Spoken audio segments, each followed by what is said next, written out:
रात्रि का गहरा सन्नाटा चारों ओर फैल चुका है। आकाश स्थिर है, हवाएं मंद पड़ चुकी हैं और प्रकृति स्वयं मौन धारण कर चुकी है। परंतु भीतर एक हलचल है। मन विचारों की तरंगों में डूबा हुआ है। ये पूरे दिन की स्मृतियां समेटे कल की चिंता में उलझा हुआ बार बार कुछ सोचता जा रहा है। लेकिन क्या आपने कभी इस पर ध्यान दिया है? जब तक यह विचार चलते रहते हैं तब तक भीतर शांति नहीं होती, और जब विचार शून्य होते हैं तब क्या होता है? जब विचार नहीं होते तब केवल शुद्ध अस्तित्व शेष रहता है। वह अवस्था जहां शरीर की पहचान मिटने लगती है, मन की हलचल विलीन होने लगती है और अंत में केवल कुछ बचता है, तो वह है परमात्मा। ध्यान का महाप्रयोग इसी गूढ़ रहस्य को खोलता है। लेकिन यह कोई साधारण ध्यान नहीं, यह केवल एक प्रक्रिया नहीं, यह स्वयं की समाप्ति का विज्ञान है। आपका मन विचारों का जाल है जिसने आपको बांध रखा है। यह जाल टूटता नहीं, इसे केवल देखा जा सकता है। और जब देखने की यह कला आ जाती है तो धीरे धीरे मन का विलय होने लगता है। तब ध्यान घटित होता है। लेकिन यह अचानक नहीं होता, यह एक क्रमबद्ध प्रक्रिया है जो शरीर और मन दोनों को एक विशेष स्थिति में ले जाती है, जहां केवल शुद्ध अस्तित्व शेष रहता है। आप अभी जो सुन रहे हैं यह कोई साधारण ज्ञान नहीं है। यह वह विज्ञान है जिसे प्राचीन ऋषियों ने अपनी साधना से खोजा था। लेकिन इसे समझने के लिए केवल सुनना पर्याप्त नहीं, इसे अनुभव करना होगा। क्या आपने कभी इस पर ध्यान दिया है कि जब आप सोने जाते हैं तो नींद कब आती है? आप इसे पकड़ नहीं सकते। जितना अधिक कोशिश करेंगे उतनी ही दूर जाएगी। ध्यान भी ऐसा ही है। यह तब घटित होता है जब आप प्रयास करना छोड़ देते हैं। लेकिन यह केवल कहने से नहीं होता, इसके लिए सही विधि चाहिए। और वही विधि हम इस श्रृंखला में आपको देने वाले हैं। यदि आप इस यात्रा में सच में उतरना चाहते हैं तो हर शब्द को ध्यान से सुनें। यह कोई साधारण जानकारी नहीं, यह एक सीढ़ी है जो आपको स्वयं से परे ले जाने के लिए तैयार है। शरीर और मन के विलय की प्रक्रिया एक रहस्य है जिसे समझना आवश्यक है। जब ध्यान गहरा होता है तो सबसे पहले शरीर हल्का पड़ने लगता है, फिर धीरे धीरे यह विलीन होने लगता है। और यह कोई कल्पना नहीं, यह एक वास्तविक अनुभव है। जो इसे समझ लेते हैं वे जीवन और मृत्यु के पार चले जाते हैं। लेकिन पहला प्रश्न यह उठता है कि इस स्थिति में प्रवेश कैसे किया जाए? यह कोई साधारण ध्यान नहीं, बल्कि एक गुप्त विधि है जिसे जानने के लिए आपको पूरी तरह से तैयार होना होगा। क्योंकि यह केवल कुछ क्षणों का ध्यान नहीं, बल्कि एक पूर्ण विलय की प्रक्रिया है। शरीर को शिथिल करना, मन को शांत करना और फिर धीरे धीरे उस अवस्था में प्रवेश करना जहां केवल शुद्ध अस्तित्व शेष रहता है। यह सब सुनने में सरल लगता है, लेकिन जब आप इसे करने बैठते हैं तो मन हजारों दिशाओं में भागने लगता है। यही बाधा है, यही वह दीवार है जिसे पार करना होगा। शरीर और मन को तैयार करने के लिए सबसे पहला कदम है पूर्ण शिथिलता। लेकिन यह कोई साधारण शिथिलता नहीं, बल्कि एक ऐसी स्थिति है जहां शरीर और मन दोनों स्थिर हो जाए, जैसे कोई शांत झील। क्या आपने कभी किसी झील को देखा है? जब पानी हिलता नहीं तो उसमें सब कुछ स्पष्ट दिखता है, लेकिन जैसे ही कोई लहर उठती है प्रतिबिंब टूट जाता है। हमारा मन भी ऐसा ही है। जब तक विचारों की लहरें चलती हैं तब तक सत्य का प्रतिबिंब नहीं दिखता, और जब यह लहरें शांत हो जाती हैं तो ध्यान की गहराइयां खुलने लगती हैं। लेकिन यहां प्रश्न उठता है, शरीर और मन की यह गहरी शिथिलता कैसे प्राप्त की जाए? इसका उत्तर केवल वही जानते हैं जिन्होंने इसे अनुभव किया है। प्राचीन मुनियों ने इसके लिए एक विशेष विधि विकसित की थी। यह विधि साधारण नहीं, यह शरीर और मन के संतुलन को पूरी तरह बदल देती है। सबसे पहले आप एक शांत स्थान पर बैठ जाएं, लेकिन केवल बैठना पर्याप्त नहीं। ध्यान की यह विधि एक गूढ़ रहस्य पर आधारित है, श्वास और ऊर्जा के प्रवाह पर। जब आप आंखें बंद करके बैठते हैं तो सबसे पहले आपको अपनी श्वास पर ध्यान देना होगा। लेकिन यह कोई साधारण श्वास ध्यान नहीं, इसमें एक रहस्य छिपा है। जैसे ही आप अपनी सांसों को देखना शुरू करते हैं, आपको एक परिवर्तन महसूस होगा। सामान्यतः हम सांस लेते हैं और छोड़ते हैं, लेकिन इस विधि में केवल सांसों को महसूस करना नहीं, बल्कि उनके प्रवाह में उतरना होता है। क्या आपने कभी ध्यान दिया है कि सांस जब भीतर जाती है तो उसके साथ एक सूक्ष्म ऊर्जा भी प्रवेश करती है, और जब सांस बाहर निकलती है तो यह ऊर्जा भी बाहर जाती है। इस ऊर्जा को प्राण कहते हैं और यही ध्यान का प्रवेश द्वार है। अब अगला चरण और भी गहरा है। यह वह स्थान है जहां ध्यान एक वास्तविक अनुभव बन जाता है। लेकिन यहां एक गूढ़ प्रश्न उठता है, जब सांस भीतर जाती है और बाहर आती है तो इसके बीच में क्या होता है? यही ध्यान की सबसे रहस्यमयी स्थिति है, जिसे जानने के बाद सब कुछ बदल जाता है। क्योंकि इस क्षण में श्वास केवल हवा का प्रवाह नहीं रहती, यह चेतना के गहरे द्वार खोलने लगती। आपने कभी अनुभव किया है कि जब श्वास भीतर जाती है और बाहर आती है तो इसके बीच में एक सूक्ष्म ठहराव होता है? यही ठहराव ध्यान की गहराइयों का द्वार है। यह ठहराव अत्यंत क्षणिक होता है, लेकिन यदि इसे पूरी सजगता से देखा जाए तो यहां समय रुक जाता है। अब प्रश्न उठता है, इस ठहराव में क्या है? यही तो सबसे बड़ा रहस्य है। ये वह बिंदु है जहां श्वास और विचार दोनों विलीन होने लगते हैं। ध्यान दीजिए, जब सांस भीतर जाती है तो वह जीवन को भीतर लाती है। जब सांस बाहर जाती है तो वह अनावश्यक को बाहर ले जाती है।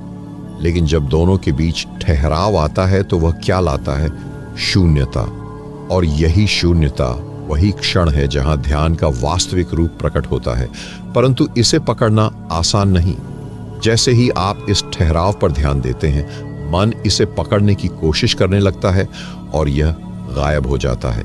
यही कारण है कि ध्यान केवल जानने की चीज नहीं बल्कि अनुभव की चीज है।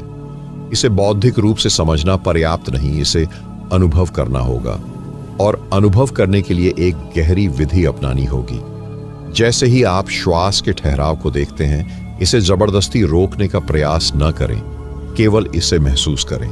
जैसे ही भीतर की श्वास ठहरती है, आप केवल इसे देखें। जैसे ही बाहर की श्वास ठहरती है, आप केवल इसे देखें। बस देखना है, कुछ और नहीं।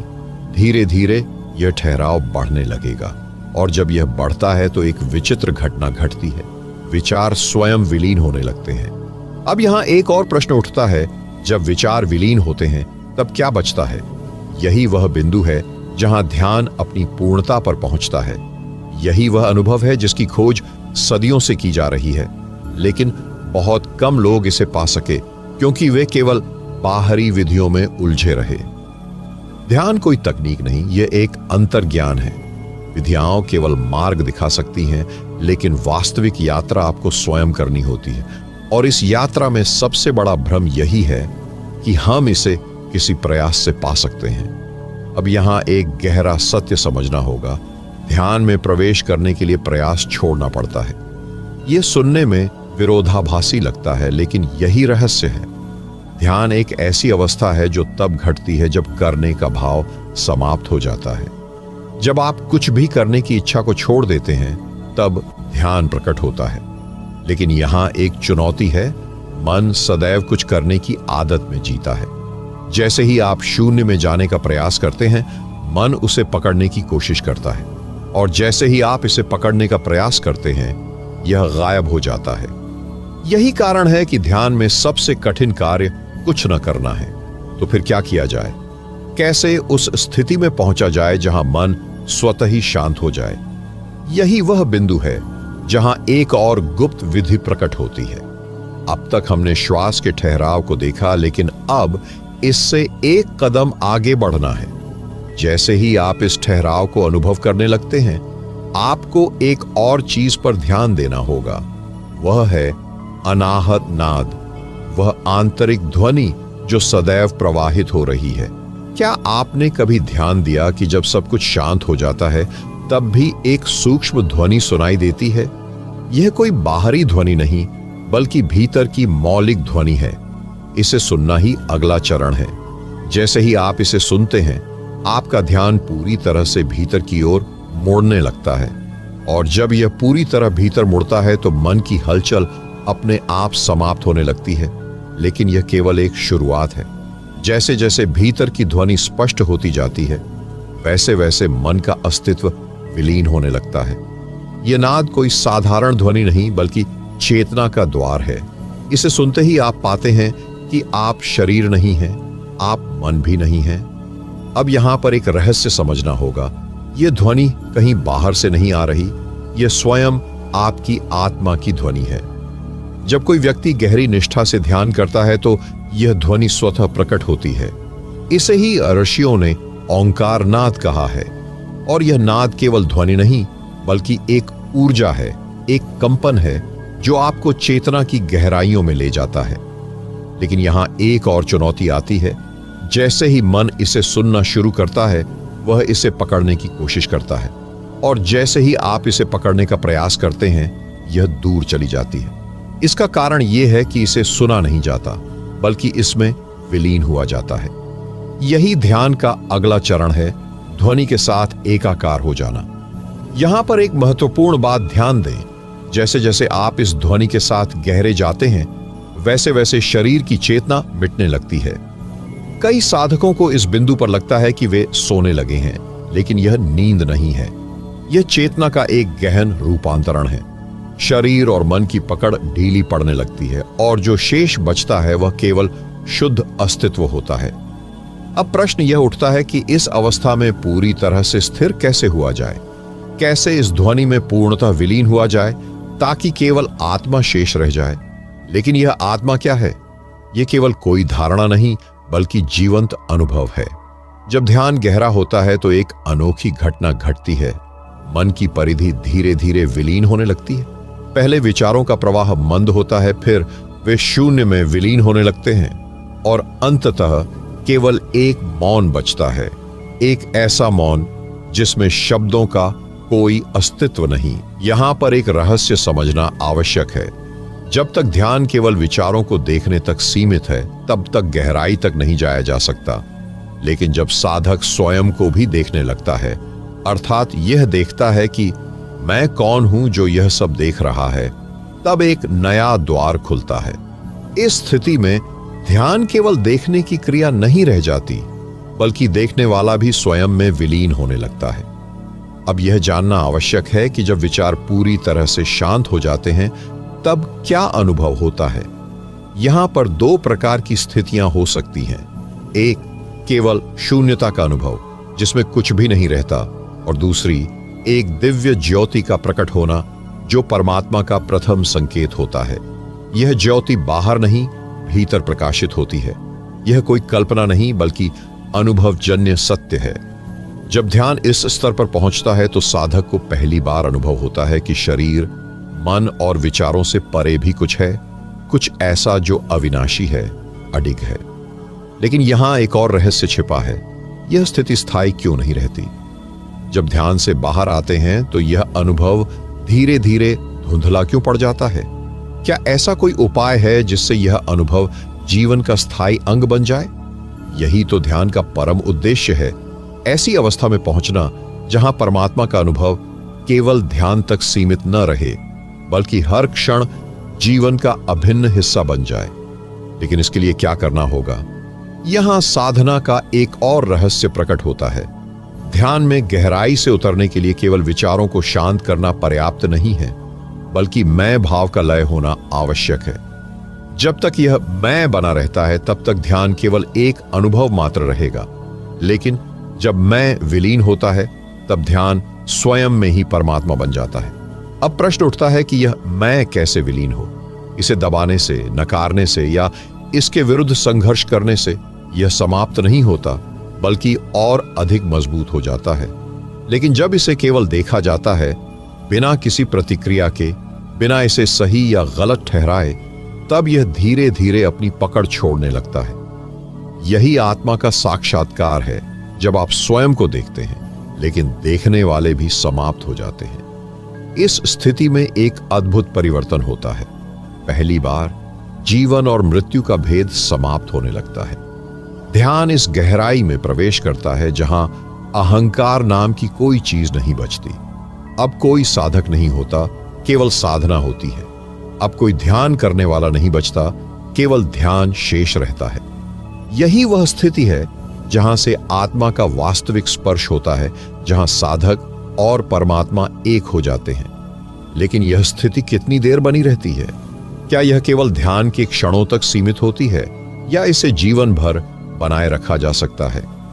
यही प्रश्न साधक के समर्पण की परीक्षा लेता है। ध्यान में मिली शांति को, उस दिव्य अनुभव को क्या जागृत अवस्था में भी स्थायी रूप से बनाए रखा जा सकता है? अधिकतर साधक यही भूल कर बैठते हैं। वे ध्यान के दौरान तो पूर्ण शून्यता का अनुभव कर लेते हैं, लेकिन जैसे ही आंखें खोलते हैं, संसार की हलचल उन्हें फिर से खींच लेती है। तो इसका समाधान क्या है? यहां पर एक गूढ़ विधि आती है। वह विधि जिससे ध्यान केवल एक अभ्यास न रहकर जीवन का स्वाभाविक अंग बन जाता है। यह विधि बहुत सूक्ष्म है, लेकिन जिसने इसे समझ लिया वह ध्यान में इतना स्थिर हो जाता है कि कोई भी परिस्थिति उसे विचलित नहीं कर सकती। यह विधि क्या है? जिस क्षण ध्यान समाप्त होता है, उसी क्षण से साधक को अपने भीतर की मौन धारा को महसूस करना शुरू करना होता है। जैसे किसी शांत सरोवर में एक हल्की सी लहर भी ध्यान देने योग्य होती है, वैसे ही अपने भीतर चल रहे विचारों की लहरों को देखने की आदत डालनी होती है। धीरे धीरे यह अभ्यास इतना गहरा हो जाता है कि व्यक्ति बाहरी संसार में कार्यरत होते हुए भी भीतर की शांति से जुड़ा रहता है। यही वह अवस्था है जिसे योगी स्मृति जागरण कहते हैं। एक ऐसी स्थिति जहां ध्यान और जीवन एक दूसरे से अलग नहीं रहते, परंतु यहां एक महत्वपूर्ण चुनौती आती है। इसे निरंतर बनाए रखने के लिए साधक को अपनी ऊर्जा को सही दिशा में रखना होता है। जैसे पानी को एक स्थान पर रोक कर रखने के लिए उसे किसी पात्र में रखना आवश्यक होता है, वैसे ही चेतना को भी केंद्रित रखने के लिए एक विशेष तकनीक का प्रयोग किया जाता है। यह तकनीक क्या है? यह कोई बाहरी विधि नहीं, बल्कि आंतरिक सजगता का अभ्यास है। साधक को अपनी ऊर्जा को नियंत्रित करने के लिए दो महत्वपूर्ण बिंदुओं पर ध्यान देना होता है। पहला, दृष्टि का स्थान, और दूसरा, विचारों की गति। साधक की दृष्टि जितनी स्थिर होती है, उसका मन उतना ही शांत हो जाता है। ध्यान के दौरान जब आंखें हल्की सी भी हिलती हैं, तो यह संकेत होता है कि मन अभी पूरी तरह स्थिर नहीं हुआ है। प्राचीन योगियों ने इसे नियंत्रित करने के लिए एक विशेष अभ्यास बताया है। जब भी ध्यान समाप्त हो तो तुरंत ही दृष्टि को एक बिंदु पर टिकाकर रखा जाए, विशेषकर आज्ञा चक्र पर। इससे ध्यान की स्थिति सहज रूप से बनी रहती है। दूसरा पहलू है विचारों की गति। ध्यान के दौरान विचार शून्य हो सकते हैं, लेकिन जब साधक अपनी दिनचर्या में लौटता है तो विचार पुनः सक्रिय हो जाते हैं। इसका कारण यह है कि मन की पुरानी आदतें इतनी गहरी होती हैं कि वे स्वतः ही जागृत हो जाती हैं। इसे रोकने के लिए एक अत्यंत प्रभावी विधि है विचारों को पकड़ने से पहले ही उनकी दिशा को बदल देना। जब कोई विचार उत्पन्न होता है तो साधक को उसे तुरंत पहचान कर उसे किसी उच्च भावना या दिव्य स्मृति में परिवर्तित कर देना होता है। यह ठीक वैसे ही है जैसे कोई कांच के पात्र में अशुद्ध जल डाल दे और उसे तुरंत स्वच्छ जल से भर दिया जाए। धीरे धीरे अशुद्ध जल स्वयं ही बाहर निकल जाएगा और केवल निर्मल जल रह जाएगा। इसी प्रकार जब साधक प्रतिदिन अपने विचारों को दिव्यता की ओर मोड़ता है तो एक समय ऐसा आता है जब विचार स्वतः ही शुद्ध हो जाते हैं। लेकिन यहां एक और गहरी विधि आती है, सांसों के माध्यम से मन की शुद्धि। क्या श्वास को एक विशेष लय में लाकर विचारों को समाप्त किया जा सकता है? इसका उत्तर छिपा है श्वास की गहराई में। श्वास केवल हवा का प्रवाह नहीं, बल्कि चेतना की एक सीढ़ी है। जैसे जैसे श्वास की लय बदलती है, वैसे वैसे मन की स्थिति भी बदलने लगती है। यही कारण है कि जब कोई व्यक्ति क्रोधित होता है तो उसकी सांसें तेज हो जाती हैं, और जब कोई गहरी शांति में होता है तो उसकी सांसें स्वाभाविक रूप से धीमी हो जाती हैं। ध्यान में एक विशिष्ट अवस्था आती है जिसे नाड़ी संयोग कहा जाता है। यह वह स्थिति होती है जब साधक की श्वास इतनी धीमी हो जाती है कि वह लगभग अदृश्य सी लगने लगती है।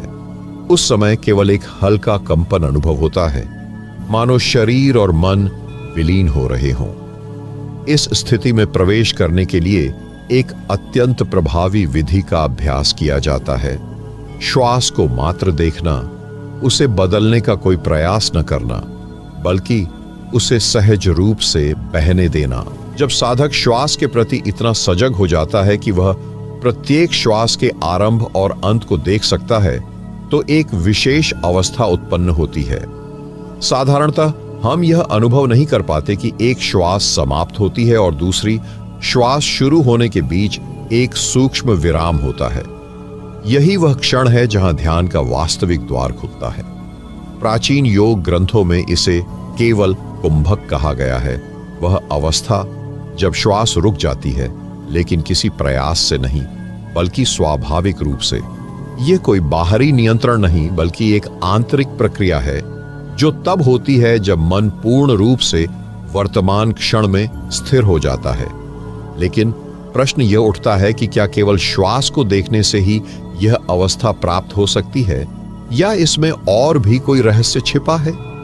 यह प्रश्न साधक के भीतर एक जिज्ञासा उत्पन्न करता है, और यही जिज्ञासा उसे ध्यान की अगली अवस्था में ले जाती है। केवल श्वास को देखने मात्र से मन पूर्णतः स्थिर नहीं होता। कुछ क्षणों के लिए यह शांत हो सकता है, लेकिन फिर विचारों की एक हल्की धारा पुनः प्रवाहित होने लगती है। इसका कारण यह है कि विचार केवल मन की आदतों का परिणाम नहीं है, वे ऊर्जा के प्रवाह से भी जुड़े होते हैं। प्राचीन मुनियों ने खोजा था कि ध्यान की गहराई में जाने के लिए केवल बाहरी शांति पर्याप्त नहीं, बल्कि आंतरिक ऊर्जा प्रवाह को भी नियंत्रित करना आवश्यक है। इस ऊर्जा प्रवाह को योग में प्राण कहा गया है। यह प्राण हर श्वास के साथ शरीर में प्रवाहित होता है, और जब साधक केवल श्वास को नहीं, बल्कि उसके भीतर बहने वाली ऊर्जा को देखना प्रारंभ करता है, तब ध्यान की अवस्था और भी गहरी होने लगती है। इस बिंदु पर ध्यान देने वाली एक महत्वपूर्ण बात यह है कि जब श्वास धीमी होती है तो मन भी धीमा हो जाता है। लेकिन यदि ध्यानपूर्वक देखा जाए तो धीरे धीरे साधक अनुभव करता है कि केवल श्वास ही नहीं, विचारों का भी एक सूक्ष्म स्रोत है।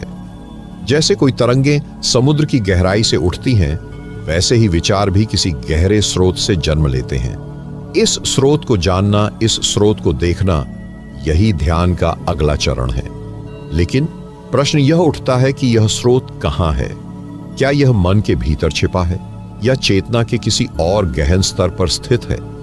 यह प्रश्न ध्यान की उस स्थिति की ओर संकेत करता है जहां विचारों का जन्म होता है। साधारणतः हम विचारों को रोकने का प्रयास करते हैं, लेकिन क्या हमने कभी यह जानने का प्रयास किया कि विचार आते कहां से हैं?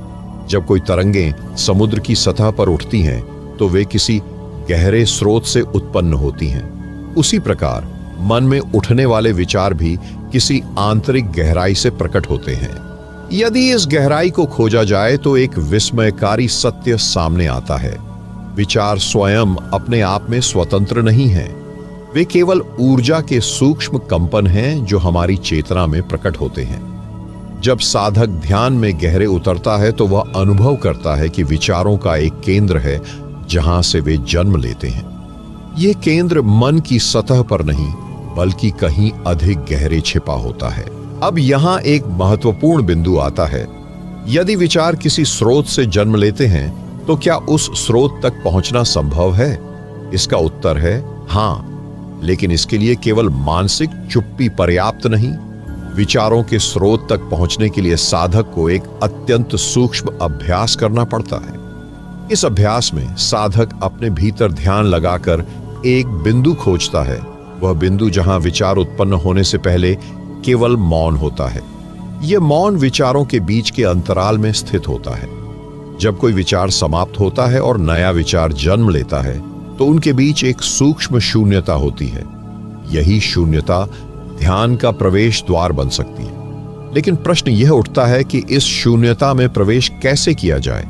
यही अंतिम प्रश्न है, और इसका उत्तर साधक के संपूर्ण अस्तित्व को रूपांतरित कर सकता है। शून्यता में प्रवेश करना कोई साधारण क्रिया नहीं है, क्योंकि यह करने की प्रक्रिया नहीं, बल्कि होने की अवस्था है। जब हम किसी चीज को करना बंद कर देते हैं, विचार करना, प्रतिक्रिया देना, किसी भी भावना को पकड़ना, तभी हम वास्तविक शून्यता को अनुभव कर सकते हैं। इस अवस्था में प्रवेश का सबसे गूढ़ उपाय है देखना, केवल देखना, बिना किसी हस्तक्षेप के। जब कोई विचार उठता है तो उसे रोका नहीं जाता, उसे पकड़ा भी नहीं जाता, केवल देखा जाता है जैसे आकाश में बादल तैरते हैं। जब यह देखना पूर्ण रूप से जागरूकता के साथ होता है तो एक क्षण आता है जब विचार स्वयं ही विलीन होने लगते हैं, और जब विचार विलीन होते हैं तो वही शून्यता प्रकट होती है जिसका प्रवेश द्वार खोजा जा रहा था। लेकिन यहां एक और रहस्य छिपा है। केवल शून्यता को देखना पर्याप्त नहीं। जब साधक शून्यता में पूरी तरह स्थित हो जाता है तो एक अद्भुत घटना घटित होती है, स्वयं का विलय। शरीर, मन और विचारों के पार जाकर केवल शुद्ध चेतना शेष रह जाती है, और यही वह क्षण होता है जब ध्यान अपने सर्वोच्च बिंदु पर पहुंच जाता है। इस अवस्था में प्रवेश करते ही साधक को पहली बार यह अनुभव होता है कि वह शरीर नहीं है, वह मन नहीं है, वह विचार नहीं है। जो शेष रह जाता है वह केवल शुद्ध अस्तित्व है, वह जो न जन्म लेता है न समाप्त होता है, वह जो सदा से था और सदा रहेगा। इसे कोई नाम नहीं दिया जा सकता क्योंकि यह किसी भी भाषा से परे है। इसे केवल अनुभव किया जा सकता है। यही वह अंतिम अवस्था है जहां ध्यान का महाप्रयोग पूर्ण होता है। जब विचार शून्य होते हैं, शरीर और मन विलीन होते हैं, तब केवल ईश्वर शेष रहते हैं। यहां साधक और साधना एक हो जाते हैं। ध्यान करने वाला और ध्यान स्वयं एकमेव हो जाते हैं, और यही वह अवस्था है जिसे सभी संतों और मुनियों ने अंतिम सत्य कहा है। प्रिय दर्शकों, आज आप एक ऐसी गहरी यात्रा से गुजरे जहां विचार शून्य हुए, शरीर और मन विलीन हुए और केवल शुद्ध चेतना शेष रही। यह कोई साधारण ज्ञान नहीं था। यह वह रहस्य था जिसे आर्षियों और मुनियों ने हजारों वर्षों तक खोजा और अनुभव किया। लेकिन ध्यान रखें, ज्ञान केवल सुनने से पूरा नहीं होता, उसे जीवन में उतारना पड़ता है। जब भी आप ध्यान में बैठें, इस विधि को अपनाएं और स्वयं अनुभव करें कि जब विचार समाप्त होते हैं तो भीतर क्या घटित होता है। आपने इस पूरी श्रृंखला को देखा, सुना और इसे आत्मसात किया। इसके लिए आपका हृदय से धन्यवाद। ये यात्रा यहीं समाप्त नहीं होती, बल्कि अब आपके भीतर एक नई शुरुआत हुई है। ये पथ अंतहीन है और आप जितना आगे बढ़ेंगे उतना ही गहरे उतरते जाएंगे। इस अमूल्य ज्ञान को केवल अपने तक सीमित न रखें, इसे उन तक पहुंचाएं जो इस मार्ग की तलाश कर रहे हैं, क्योंकि सत्य का प्रकाश जितना बांटा जाए उतना ही प्रखर होता है। ध्यान की इस पवित्र साधना में आपका मार्ग हमेशा प्रशस्त हो। इसी शुभ कामना के साथ हम आपसे विदा लेते हैं। जय सच्चिदानंद।